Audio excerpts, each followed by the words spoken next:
The best students at Harvard gave up, then a black scholarship student raised her hand, and what happened next left the entire classroom in complete silence. Impossible. No undergraduate could solve this, declared Professor Williams, watching the room empty before his eyes. One by one, the students in the prestigious Advanced Economic Theory class gathered their things and left. The task projected on the board was truly daunting. Mathematically model the impact of racial inequality on American economic growth over the past 50 years, including social, political, and historical variables. Deadline, 72 hours. Reward, joint publication with a professor in an international journal. My father spent $200,000 so I wouldn't have to deal with this kind of thing, muttered Bradley Worthington IV, heir to a banking dynasty, as he pushed his chair back dismissively. Besides, who really cares about these social issues? Amanda Chun, daughter of Chinese diplomats and a straight-A student, shook her head. It's too risky. If we don't make it, it'll destroy our GPA. It's not worth it. Within minutes, only 3 people remained in the 40-seat classroom. Professor Williams, clearly frustrated, the teaching assistant, busy organizing papers, and Kesha Johnson, 20, daughter of a hospital cleaning lady from Detroit, who had arrived at Harvard on a full scholarship for low-income students. Kesha looked at the complex problem on the board. Her calloused hands, scarred from summers working in a textile factory, gripped the worn pencil she had carried since high school. While her classmates saw only impossible numbers, she saw her own life reflected in those equations. Professor Williams, her voice cut through the awkward silence. I'd like to try. The 55-year-old professor, with 3 decades of experience teaching the children of America's elite, looked up with surprise, mixed with something that seemed almost like pity. Miss Johnson, I appreciate your enthusiasm, but this is a doctoral-level problem. Perhaps it would be better to focus on the basics first. With all due respect, sir, you said that whoever could solve it would be guaranteed a publication. You didn't mention any restrictions. The silence stretched on for several long seconds. Professor Williams exchanged a meaningful glance with his assistant, one of those looks Kesha had learned to recognize her whole life.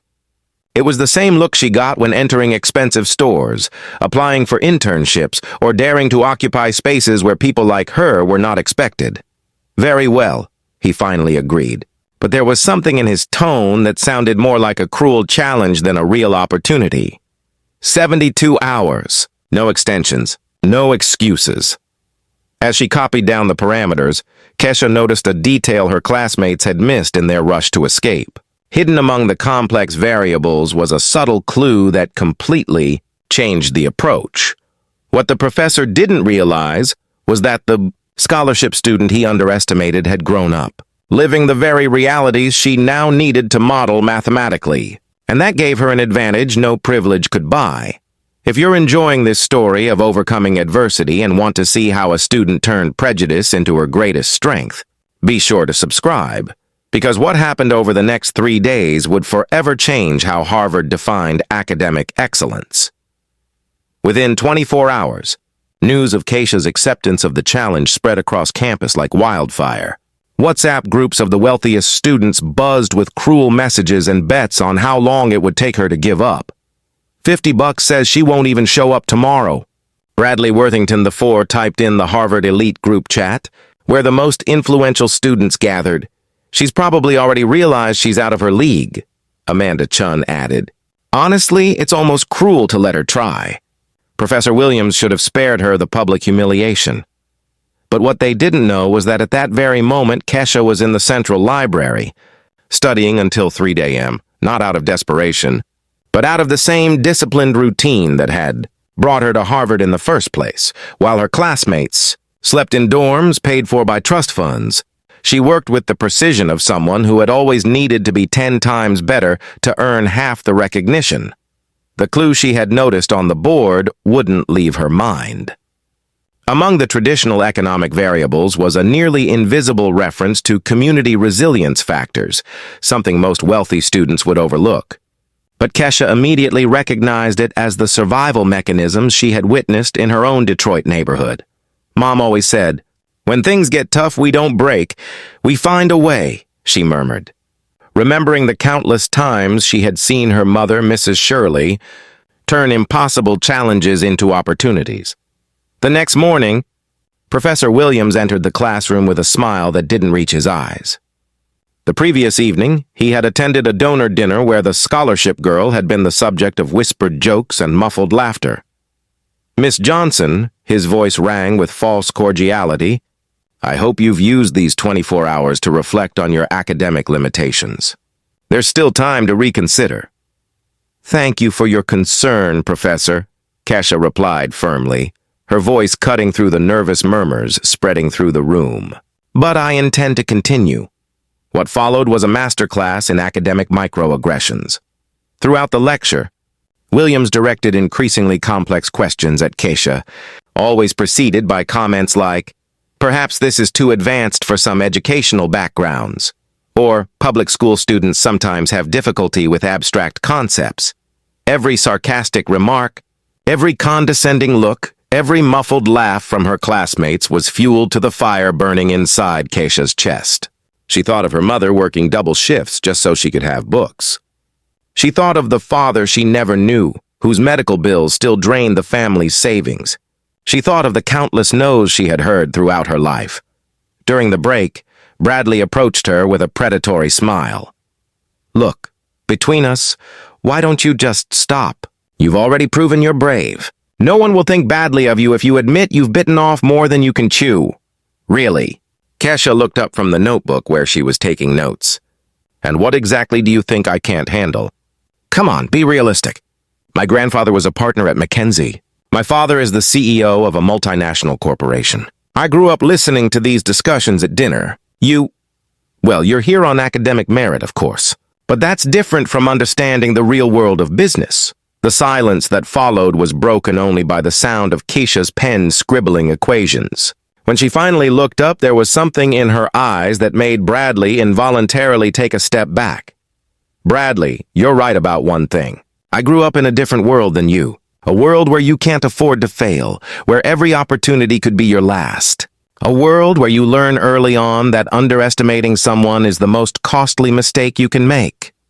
That afternoon, alone in the computer lab, Kesha began to build something neither her professors nor her classmates could have imagined.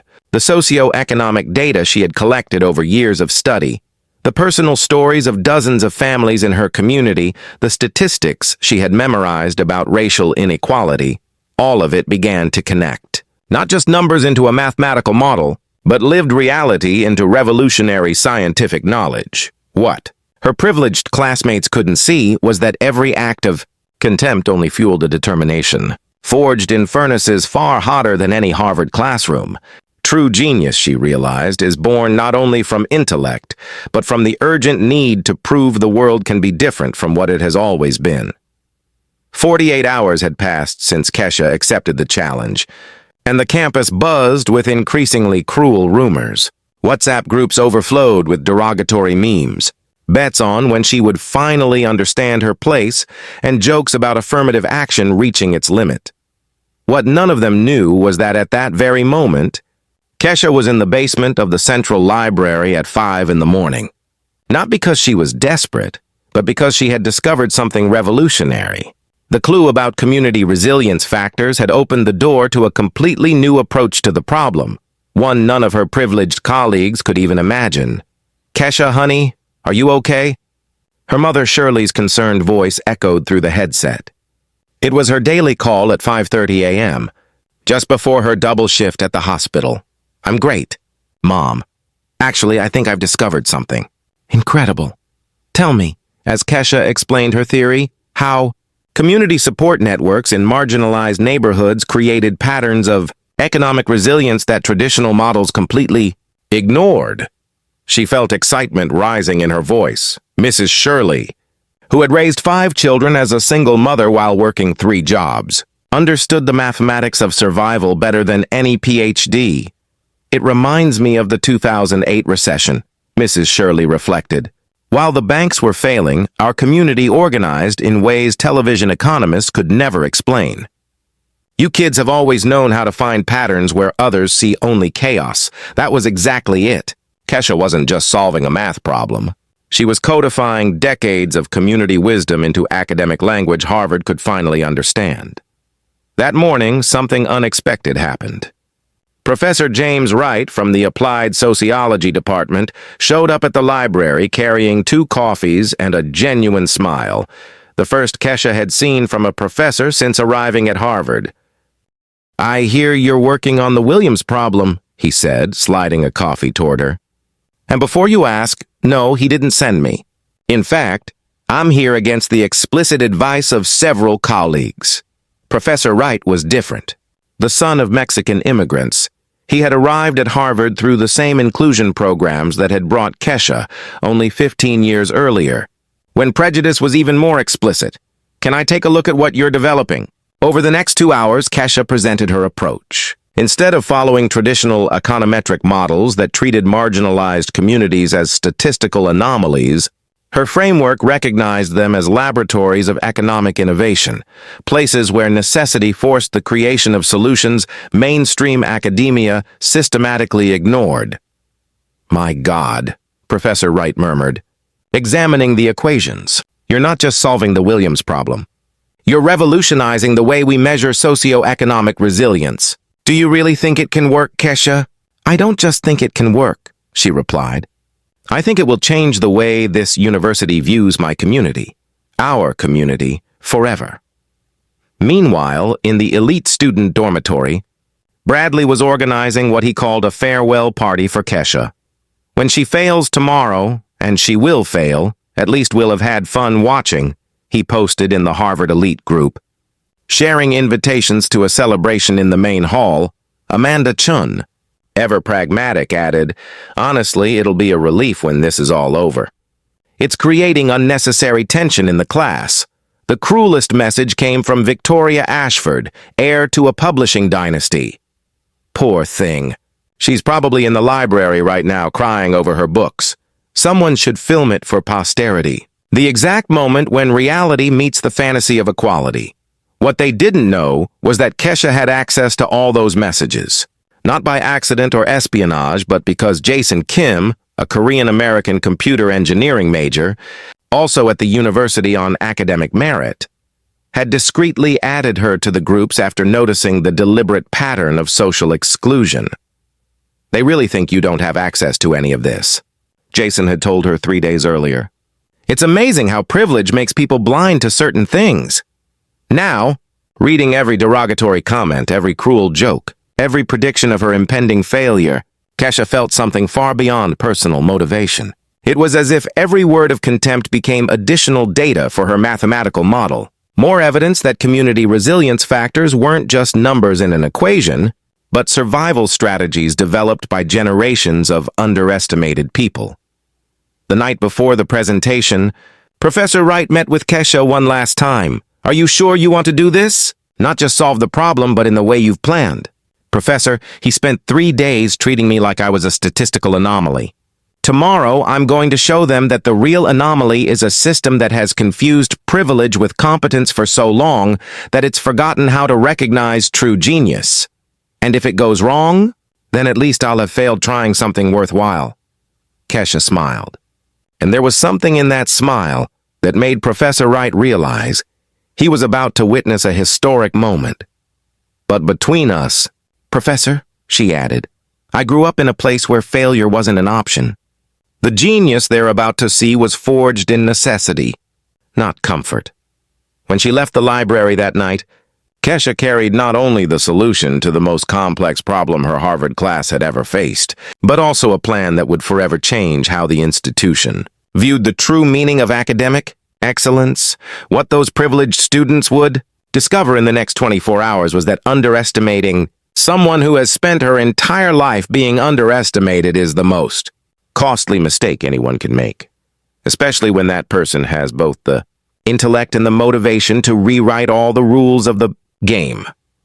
The classroom was packed on the morning of the final presentation, not only with students from the class, but with professors from other departments, members of the administration, and even the dean of the School of Economics, who had dropped by to witness what many expected to be the spectacular failure of a scholarship student who didn't know her place. Bradley Worthington IV sat in the front row, his arrogant smile barely concealed as he typed on his cell phone. "Get the popcorn ready, folks. The show's about to begin," he posted in the Harvard elite group. Professor Williams entered with the posture of a man about to teach a life lesson. "Miss Johnson," his voice cut through the buzz, "I hope you've used the 72 hours wisely to find a dignified way to admit your limitations. Thank you for your concern." "Professor," Kesha replied as she connected her laptop to the projector. "But I think I've come up with something interesting." What appeared on the screen in the first few minutes wiped the smile off Williams' face. It wasn't just graphs and equations. It was a presentation that began with a quote from James Baldwin on the mathematics of oppression, followed by a methodology that transformed lived experiences into rigorous scientific data. "As you can see," Kesha began, her calm voice echoing through the silent room. "The problem wasn't impossible, it was just poorly formulated. You were trying to measure economic resilience using tools created by people who never had to be resilient." The following slides were devastating. Kesha hadn't just solved the problem. She had created an entirely new model that exposed the methodological flaws of decades of economic research on marginalized communities. Every graph, every equation, every statistical analysis was a direct blow to the academic arrogance that filled the room. "My God," Amanda Chun murmured, her usual confidence gone as she realized the mathematical genius unfolding before her. She didn't just solve it. She revolutionized the entire approach. Professor Williams felt sweat trickling down his forehead. What he was witnessing wasn't just a solution.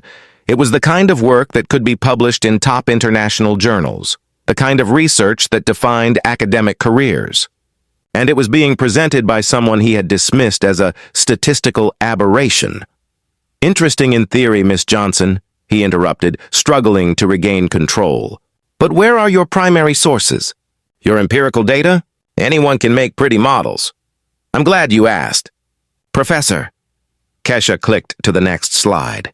Several students shifted uncomfortably in their seats as a graph appeared, showing correlations between institutional bias and academic productivity. "My empirical data came from a very close source." "Jason, can you help me?" Jason Kim stood holding his open laptop. "Sure."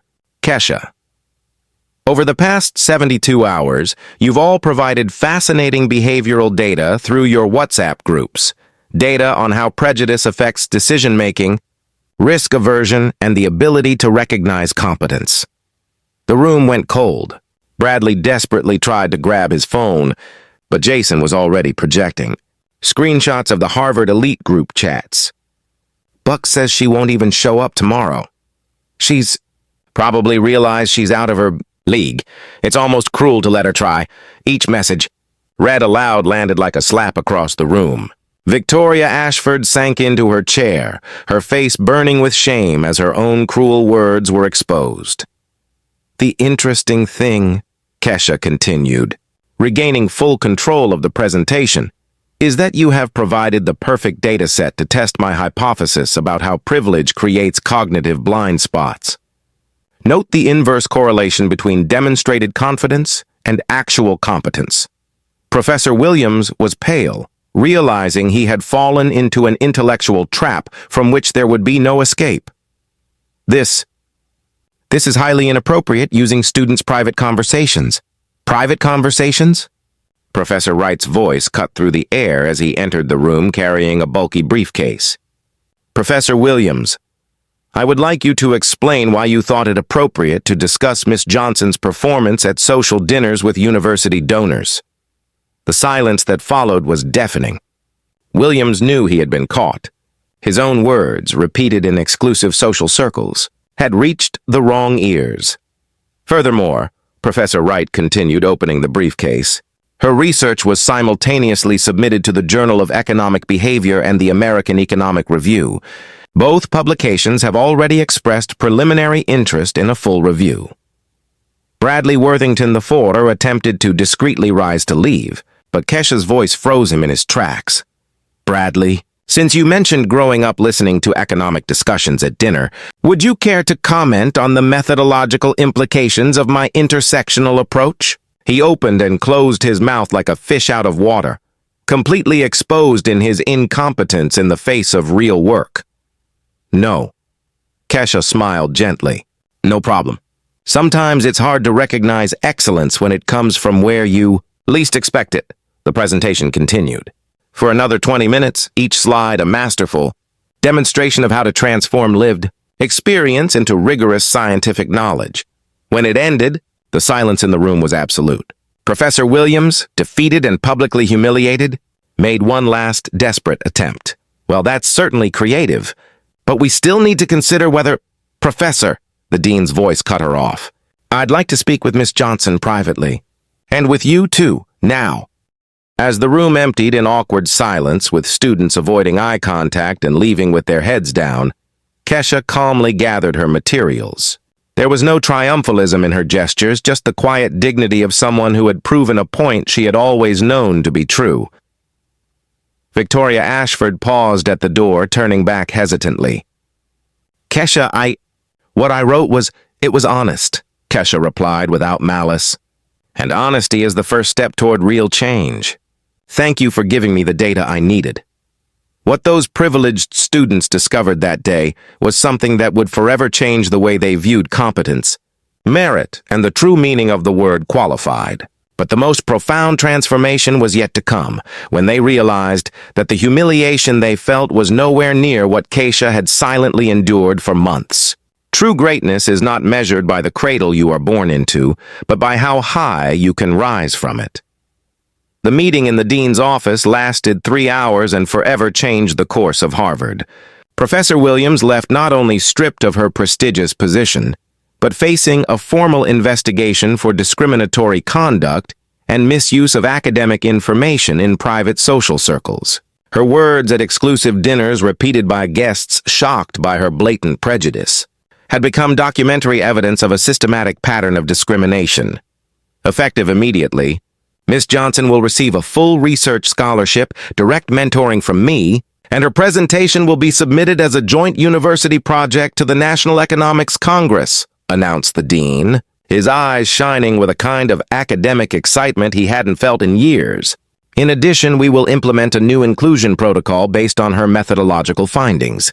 6 months later, Kesha walked down the same hallway where she had once been systematically humiliated, but now as the dean's research assistant and lead author of a paper, Revolutionizing Behavioral Economics. The Journal of Economic Behavior had not only accepted her research, it had devoted an entire special issue to the implications of her intersectional methodology. Professor Wright, now promoted to director of the new Department of Applied Socioeconomic Studies, found Kesha organizing materials for his lecture at the international conference. Have you seen the latest enrollment statistics? He asked, holding up a report. Applicants from marginalized communities are up 340% this year. Everyone wants to come to the university where it happened. It had become legendary in academic circles. The story of the scholarship student who turned systematic prejudice into rigorous scientific data, told in economics classrooms across the country as an example of how real genius trumps artificial privilege. Bradley Worthington IV, meanwhile, had been discreetly encouraged by his family to transfer to a less rigorous European university after they discovered he was on the verge of failing 4 core subjects, the same ones Kesha had mastered with top marks. His last Instagram post 3 months ago showed him at a third-rate private university, still trying to explain to his followers why Harvard wasn't the right choice for his entrepreneurial profile. Amanda Chun had a different, but equally revealing fate. After witnessing Kesha's presentation, she sought out the young woman for a private and honest conversation.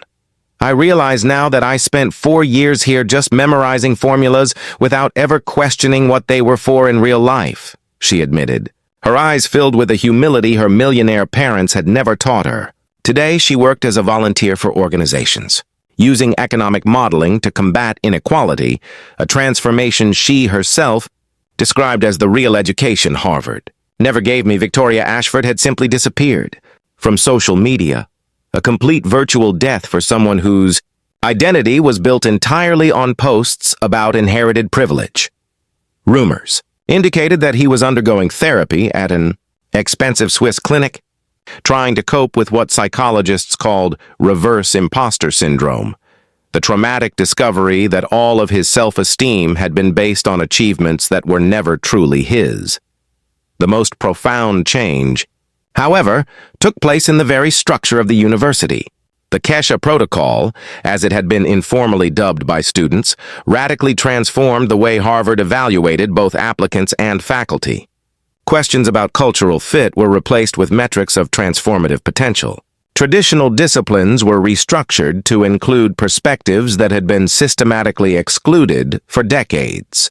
Mrs. Shirley visited the campus for the first time to attend Kesha's graduation speech. Sitting in the front row, wearing the dress she had bought specifically for the occasion, she watched her daughter receive not only her summa cum laude degree, but also 3 simultaneous offers: a full PhD at Harvard, a consulting position at the World Bank, and a proposal to lead a new research institute on economic equity funded by a coalition of international universities. "My daughter," she whispered, tears streaming freely down her face. "You haven't just exceeded all expectations. You've redefined what excellence means." At the graduation party, Professor Williams made a discreet appearance, not as a guest, but as a temporary cleaning employee. His new job after no reputable academic institution would hire him. Following the ethics investigation, the man who a year earlier had set the standards for academic adequacy now collected disposable cups under the gaze of colleagues who pretended not to recognize him. Kesha noticed him, but said nothing. There was no need. The best revenge is not to humiliate those who humiliated you. It is to build something so grand that their existence becomes irrelevant to your story. 2 years later, Dr. Johnson published her second book, Mathematizing Dignity: How to Transform Lived Experience into Scientific Knowledge, which became required reading in economics and sociology courses around the world. Her TED Talks amassed millions of views, inspiring an entire generation of young scholars from marginalized communities. But the most significant transformation took place within Kesha herself. The shy young woman who had once raised her hand in that nearly empty classroom was now sitting in her office at Stanford University, where she had accepted a professorship at the age of 24, becoming the youngest tenured professor in the institution's history. She mentored students who arrived with the same mix of pent-up genius and necessity-forged determination that she had once brought to Harvard. "Professor Johnson," said Marcus, a 19-year-old son of Salvadoran immigrants, hesitating at the office door. "Do you have a minute? I'd like to show you an idea I had about measuring community resilience in refugee populations." Kesha smiled, recognizing in his eyes the same intellectual hunger that had once been scorned and underestimated. "Of course, Marcus, and call me Kesha. After all, the best education happens when we eliminate the hierarchies that separate us from real knowledge." Kesha's story proved that true excellence is not born of privilege, but of the urgent need to transform the world into a more just place. She discovered that the best revenge against those who try to diminish you is not to destroy them, but to build something so extraordinary that their smallness becomes invisible in the face of your greatness. And if you've ever been in situations where you've been underestimated because of your background, color, or social class, remember this: every time someone doubts your potential, they are unwittingly providing the fuel you need to prove that genius has no color, class, or surname. It only has an insatiable thirst to transform imposed limitations into infinite opportunities. Subscribe to the channel for more stories that show how to turn prejudice into purpose and injustice into inspiration.